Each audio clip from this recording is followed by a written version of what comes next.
নিমোর নিমোর কোমরের কি বলে পদবিছা মায়ের গলায়।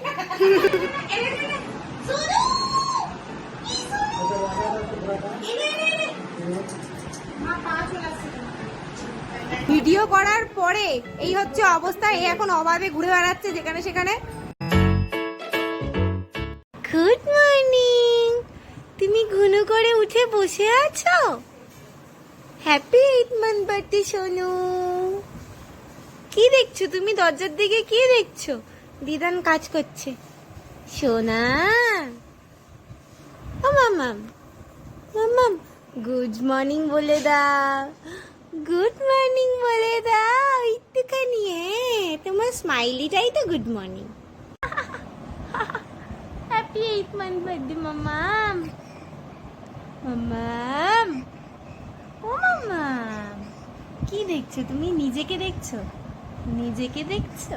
এই guys are all welcome to creative the Lankita. কেমন আছে তোমরা সবাই? আশা করি খুব ভালো আছো। আজকে হচ্ছে নিমোর 8 মান্থ বার্থডে।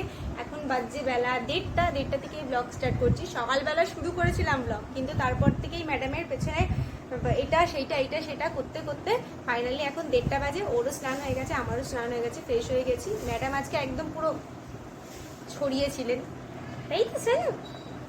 এখন ওকেও ফ্রেশ করে দিয়েছি, আমিও স্নান করে নিয়েছি। এবার ওকে খাওয়াবো। আজকে আপেল সিদ্ধটা ওর এখনো খাওয়া হয়নি, 1:30 বাজে। অন্যান্য দিন 1টার মধ্যেই হয়ে যায়। আজকে যেহেতু ওদিকে দেখো দেখো না করছে, আজকে যেহেতু ওদিকে ব্যস্ত ছিলাম তার জন্য আর ওকে খাওয়ানো হয়নি। এখন যাবো গিয়ে আপেল সিদ্ধটা খাওয়াবো, তারপরে মোটামুটি 2:15 নাগাদ ওর ডালটা খাওয়াবো। তো চলো এরপর থেকে কি কি করবো না করবো সবকিছু তোমাদের সাথে শেয়ার করবো। এই খুব আজকে ব্লগটা দেখতে তোমাদের খুব ভালো লাগবে, তাই তো? মুখে থেকে হাত নামাও, হাত নামাও। পূজা খাওয়া দাওয়ায় ডিস্টার্ব শুরু করেছে। এখন ওকে জল খাওয়াতে গেল আমাকে ঠিক ততটাই পরিশ্রম করতে হয় যতটা বাদবাকি জিনিস খাওয়াতে গিয়ে পরিশ্রম করতে হয়। আগে ও সেরেলাক বা দুধ তাকে ততটা ডিস্টার্ব করতো না, শুধুমাত্র ডাল খাওয়ার সময় জ্বালাতন করতো। এখন ও সবকিছুতেই ডিস্টার্ব করে। আর এখন আর শুইয়ে আমি ওকে খাওয়াতে পারি না, এরকম করে বসিয়ে নিয়ে তারপর ওকে আমি খাওয়াই। কাদের কাদের বাচ্চা এরকম ডিস্টার্ব করে একটু কমেন্ট করে জানিয়ে তো। আমার তো মনে হয় যে ওর মতো ডিস্টার্ব মনে হয় কেউ করে না। এক্ষুনি তার তোমরা নোংরা দেখতে। মামাম মামাম দেখা করো, দেখা করো।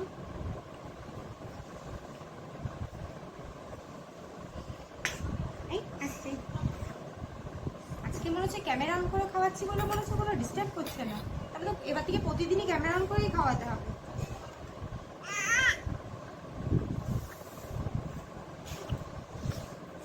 এর আগে একদিন তোমাদের সাথে শেয়ার করেছিলাম যে ওর অ্যালার্জি হয়েছে। ওর এই অ্যালার্জিটা আবার কালকেও দেখলাম অল্প অল্প করে হচ্ছে। তো আমি কালকে রাতেই ওকে ওষুধ দিয়ে দিয়েছি। কালকে রাতে যেগুলো হয়েছিল সেগুলো কমে গেছে। আবার আজকে সকালে দেখছি টুকটাক টুকটাক করে মুখটা, এই কপালের এইগুলো সব লাল হয়ে যাচ্ছিল। কিছুক্ষণ আগেও একবার দিলাম, এখন মোটামুটি ঠিক আছে। আজকে আবার একটু ডাক্তারের কাছে নিয়ে যাবো। যে যদিও একবার দেখিয়েছি, কিন্তু ও যেই ডক্টরকে দেখায়, মানে প্রথম থেকে যেই ডক্টরকে দেখাচ্ছিল সেই ডক্টর ছিলেন না। তার জন্য আমরা বাইরে অন্য একজন ডক্টরকে দেখিয়েছি, সেও পিডিয়াট্রিশিয়ান। কিন্তু তাও মানে ওকে যার কাছে দেখায় তার কাছে না দেখানো দিয়ে মানে মনে শান্তি হচ্ছে না। তো আজকে একবার নিয়ে যাব, নিয়ে গিয়ে দেখাবো, জিজ্ঞাসা করবো যে কিসের থেকে হতে পারে। এর আগের ডক্টর যিনি ছিলেন, যাকে দেখিয়েছিলাম, উনি তো এক্স্যাক্ট বলতে পারলেন না যে কি কারণ হতে পারে। তো দেখি আজকে একবার নিয়ে যাবো, গিয়ে জিজ্ঞাসা করবো যে ও খাওয়ার থেকে সমস্যা হচ্ছে নাকি ওর কোনো গ্যাস, মানে গ্যাসের প্রবলেমের থেকে হচ্ছে, বুঝতে পারছি না। খাওয়া দাওয়া কমপ্লিট, বাজে এখন 2:45। সরি 3:15। আমি ঘড়িটা উল্টো দেখছি। এখন 3:15 বাজে। এখন একটু রেডি হয়েছি, ওই বাড়িতে যাব। তার কারণ হচ্ছে ওর যে অ্যালার্জিটা বললাম তোমাদেরকে, যে আবারও আজকে অল্প অল্প অল্প অল্প অ্যালার্জি বেরোচ্ছে ওর। তো তার জন্য ওর যে ডক্টর তাকে দেখাতে যাবো। তাই আগের যেই ডক্টরকে দেখেছিলাম সেই প্রেসক্রিপশনটা আনতে যাবো। প্লাস আজকে ওর 8 মান্থের ফটোশ্যুট, তার জন্য টুকটাক যেই জিনিসগুলো লাগবে অ্যাজ আ প্রপ ফটোশ্যুটের জন্য, সেগুলো ওই বাড়ি থেকে আনতে যাবো। প্লাস রিং লাইটটা রয়েছে, সেটা আনতে যাবো। একা হাতে কী করে এতগুলো জিনিস আনবো জানি না। যাকে এখন বেরোচ্ছি 3:15 বাজে। আবার এসে 4টের সময় ডাক্তারের কাছে যাওয়ার আছে। 4টে থেকে 4:30-এর মধ্যে যেতে হবে। তো ওইখান থেকে এসেই আবার ফটাফট মেয়েকে রেডি করে তারপর বেরোতে হবে। চলে অলমোস্ট এসেছি। দুপুরবেলা না বলে না, ভেতো বাঙালি, খেয়ে দিয়ে ঘুম পায় ভাত ঘুম। আমার অবস্থা হচ্ছে সেই রকম, প্রচণ্ড ঘুম পাচ্ছে। যা যা জিনিসপত্র নেওয়া ছিল সব নেওয়া কমপ্লিট। দেখো আমার অবস্থা, রিং লাইট ফিং লাইট সব নিয়ে যাচ্ছি। বাড়িতে এসে নিমোকে রেডি করে বেরিয়ে গেছি। মা রাস্তায় চলে গেছে, মানে টোটো দাঁড় করিয়েছে, আমাকে ডাকছে। ভাগ ভাগ আর ভাগ, যাও ওঠো, আসছি। শোনু, তুমি কি আজকেও ব্যাগটা নেবে? আজকেও তুমি নেবে? দেখো একা একা ব্যাগ ধরে রেখেছে, মা কিন্তু ধরেনি। ডক্টরের কাছে চলে এসেছি, ওই যে মা দাঁড়িয়ে আছে নির্মকে নিয়ে। এখন আমাদের অনেক দেরি।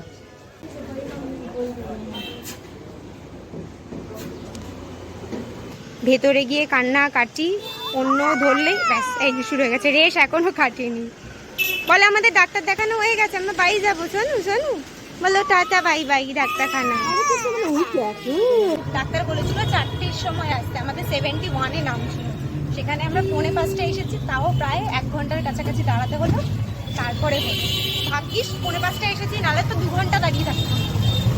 এই দেখো আমাদের কত বড় বড় চুল হয়ে গেছে, ডাইরেক্ট বেনুনি, টিক্কির থেকে বেনুনি গো। এখন বাজে 10টা 10, এবার হবে ফটোশুট। ম্যাডাম ডাক্তার দেখিয়ে এসে, হ্যাঁ ভাই আজকে 13 তারিখ, এই তো এখন ফটোশুট হবে। ডাক্তার দেখিয়ে এসে ম্যাডাম সেরেলাক খেয়ে ঘুমিয়ে পড়েছিলেন, এই কিছুক্ষণ আগে 9:30 পৌনে 10টার সময় উঠলেন। এখন ম্যাডামের মুডটা একটু ঠিক হয়েছে, এবার হবে ফটোশুট।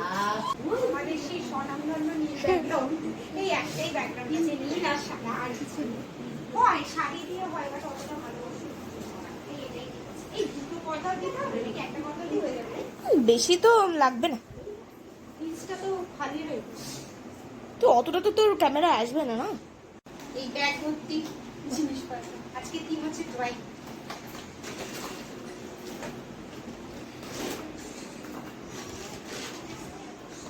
সবকিছু বের করে ফেলেছি যা যা লাগবে। এবার দেখো আমাদের কাছে ক্যানভাস নেই, ঠিক আছে? এই পাট কাঠিটাকে দিয়ে আজকে ক্যানভাস বানানো হবে। সবকিছু জোগাড় করা হয়, জোগাড়। কেননা কি করবো, সবকিছু তো নেই। একবারের জন্য কেনাটাও বেকার। হ্যাঁ সেটাই, এইটুখানি সময়ের জন্য একটা জিনিস আবার নতুন করে কেনা, আর ওইটুখানি ক্যানভাস তো আমাদের কাজে লাগবে না, না বড় হয় একটা আলাদা ব্যাপার। হয়ে গেল ক্যানভাস।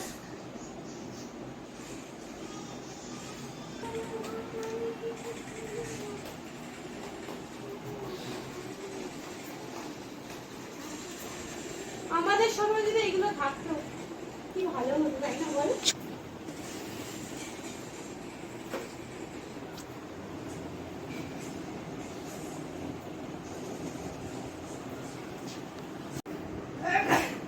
অলমোস্ট ব্যাকগ্রাউন্ড গোছানো হয়ে গেছে, এবার শুধু 8 লিখতে হবে।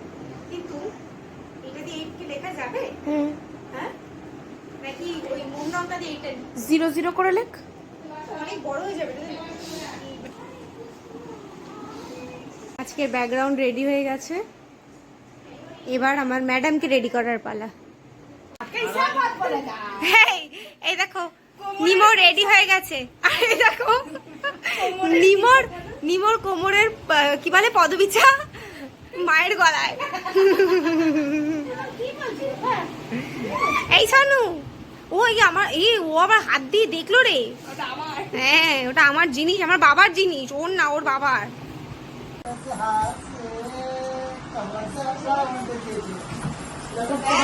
ওকে ফাইন ফাইন, দাঁড়াতে হবে, ঠিক করে নি। দাঁড়া একটু উপরে দিন ওকে, এইটা ঠিক করতে হবে। এনে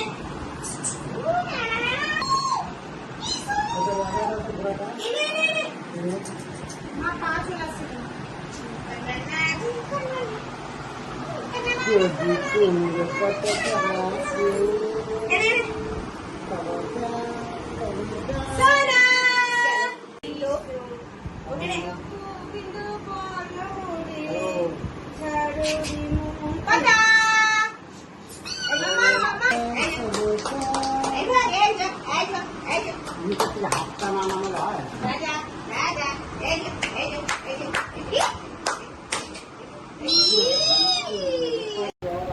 ভিডিও করার পরে এই হচ্ছে অবস্থা। এই এখন অভাবে ঘুরে বেড়াচ্ছে যেখানে সেখানে, মানে খুব কষ্টে ছবিগুলো তোলা হলো। সামনের মাস থেকে তো মনে হয় তুলতে আরোই পারবো না, ও যেইভাবে উঠে বসার চেষ্টা করে সামনের মাস থেকে আরোই ফটো তুলতে পারবো না।